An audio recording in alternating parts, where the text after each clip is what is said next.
followed terrorist attacks by Hamas on Israel on the 7th of October 2023.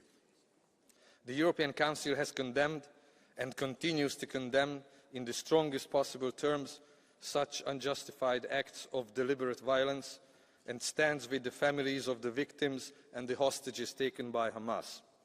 It has called on all parties to exercise the utmost restraint, put an end to all hostilities immediately, and fully abide by international law, including international humanitarian law.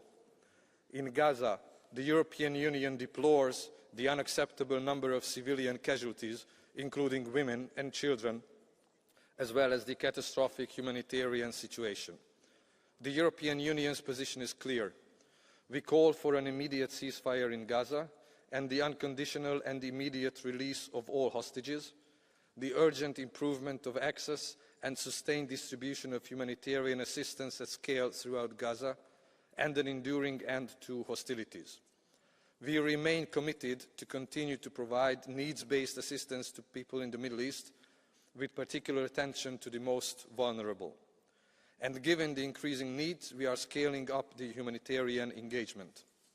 Furthermore, the European Union stresses the essential role of the United Nations and its agencies, notably UNRWA, in providing essential services to millions of people in Gaza and the wider region.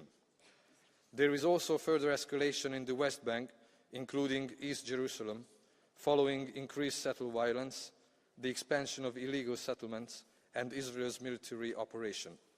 We strongly condemn this escalation.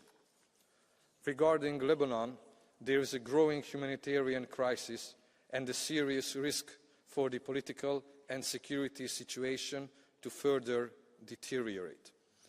The Council hasn't had the opportunity to exchange views on the matter, but we follow the news on a possible ceasefire agreement and are hopeful that it leads to the end of hostilities and sustainable peace based on UN Security Council Resolution 1701.